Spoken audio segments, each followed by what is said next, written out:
I'm not. So you're saying that there's lots of things that happened for the first time during the. David Pakman invited this MAGA candidate on his show, The David Pakman Show, and the guest completely wiped the floor with him. Once again, David Pakman loses his composure, attempts to steer the conversation away, and nearly has a meltdown. Eventually, he cuts the debate short after being thoroughly beaten on his own platform. Once more, David Pakman is left embarrassed and outmatched on his own show. Let's take a look.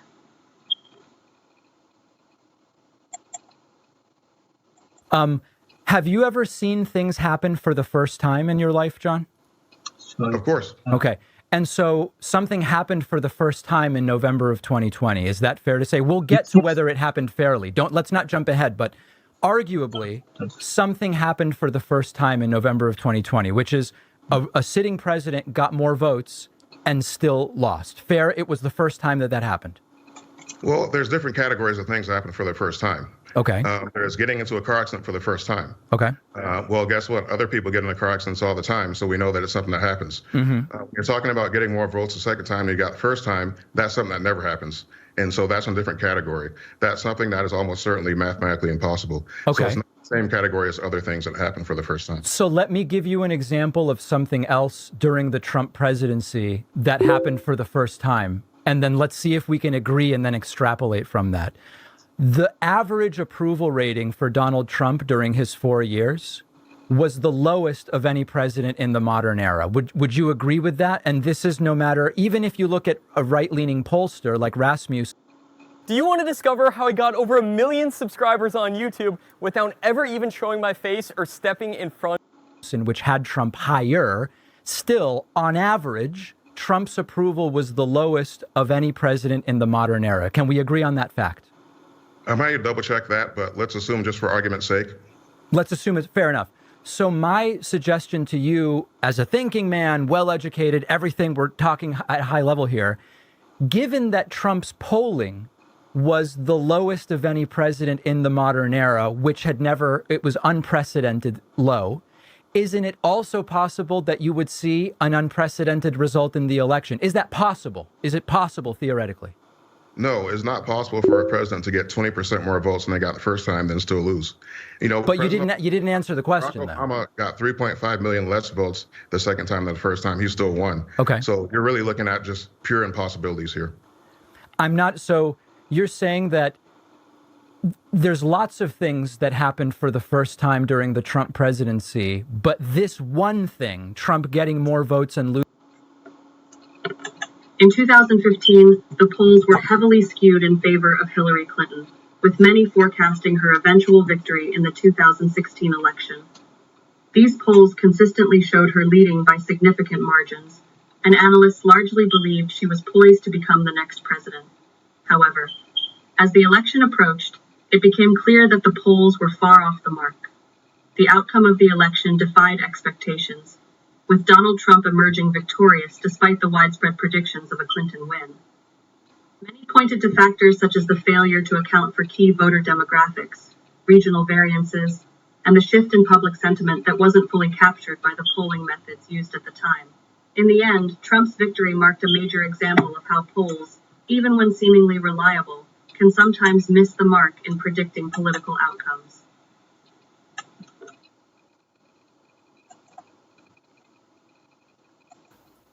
That's correct, because like Wow. I said, there are different categories of things that happen for the first time. Wow. There's Wow. some things that happen for the first time that are plausible. There's some that are not.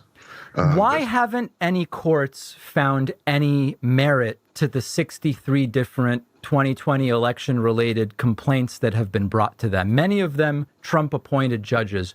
Why is it? Because the Democrats have their legal game going in a really good way, I must say. Even though what they're working for was not good, they had people like Mark Elias in charge of it, and they did a good job of it. Our side was slow to react, slow to respond, and did not take this issue seriously enough before the election. That's just a sad fact. I wish it weren't true. So that's the answer to your question there. But if there were merit, wouldn't a Trump-appointed judge say, there's merit here, let's proceed? Well, if you look at our side leading up to the election, when it comes to election integrity, Yeah. didn't prepare well enough. That's just a sad fact of it. So How could you have been more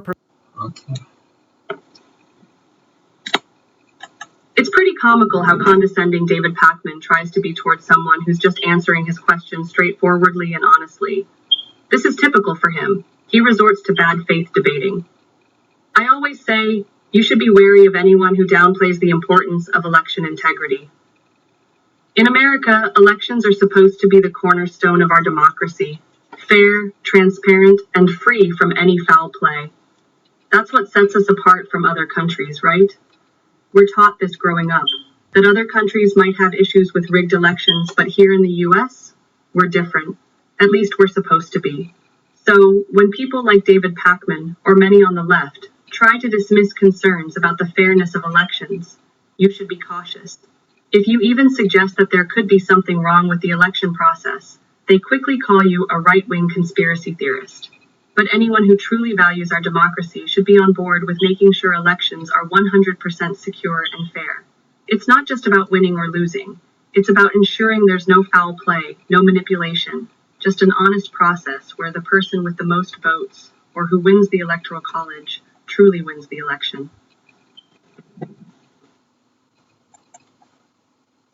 Aired. A whole lot more. You need to have action at the state level. You need to have litigation. They did. Watching, there was not nearly enough of that going on. You need to have poll watchers, you need to have poll challengers signed up. Look in Virginia, for example, at Governor Youngkin's election. Yeah. Typically in an election in Virginia, Republicans have coverage at 20% of the precincts as poll watchers. Okay. But when Governor Youngkin won, Republicans had 90% coverage at the precincts.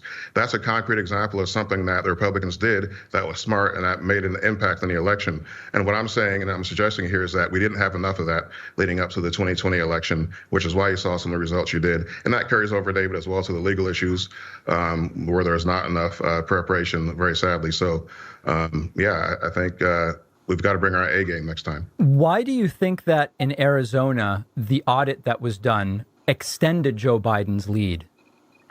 I have to go look at that. A lot of these audits, they simply recounted the existing ballots, which is not what you do. You want to go through and do a more thorough look to see which ones are valid and which ones are not, et cetera. But that being said, I need to go back and read the details of that to find out exactly what happened. But we really have got to make sure we increase our election integrity. People are losing faith in the system. There are people saying they're not going to vote anymore because of what happened. So we really have got to restore the public's confidence in our election system. You know, the polling shows that the American people are actually very confident in our election systems. It's just some Trumpists that aren't. But what indicator are you seeing that at the national level, Americans aren't confident? If you enjoyed this video, please click the like button and subscribe. Let's get back to the video.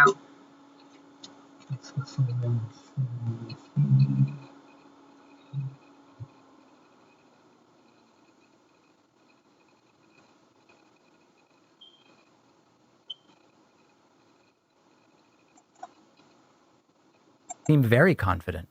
I've looked at polling that says the opposite. Something like over half of all people believe that the 2020 election results were not legitimate. Even among That's not true. Even among independents, the number I believe was over 50%. No. And among Democrats, the number was something like in 30 to 40% range. So there's a very, very significant number of people that believe that, unfortunately, there were real irregularities in the 2020 election. And that's why we've got to restore the public's confidence in the election process. I mean, I think, that's not true that that's what the polling is. In the immediate aftermath of the election, 57% of Trump voters believed that. That number has since declined dramatically. And right now, only about 20% of overall Americans believe that. But I think I have a different question, which is, just because of a lot of Americans believe something, does that mean we change our laws for that? What's your philosophy on that? Well, I think you have a point there, David, that we do what's right, not based on popular opinion. But this is a nation where popular opinion does happen to be right, that there were issues. And so, like I said, the results were mathematically impossible. So we've got to look at what happened, and we've also got to make sure elections are secure going forward. It's weird because it's. Unfortunately for David Pakman, the reality is that many Americans have lost confidence in the election system, which played a major role in Trump's decisive win in 2016-2024. I get that he didn't win by a huge margin in the popular vote, but considering Republicans don't typically win the popular vote, it was still a clear victory for Trump. A big part of that had to do with concerns over election integrity. Anyone with common sense who can step back and remove their bias should see the issues. Look at states like Florida, where election integrity has been a priority since 2020. They close their ballots and know the results within an hour. Then compare that to states like Arizona and California, where ballots close, and it takes days, sometimes even a week, to know the results, including down-ballot races. That kind of delay is just unacceptable. If you step back and think critically, free from bias, it's clear that this is a problem. How can any American look at that situation and think it's acceptable? No one should. It's just ridiculous.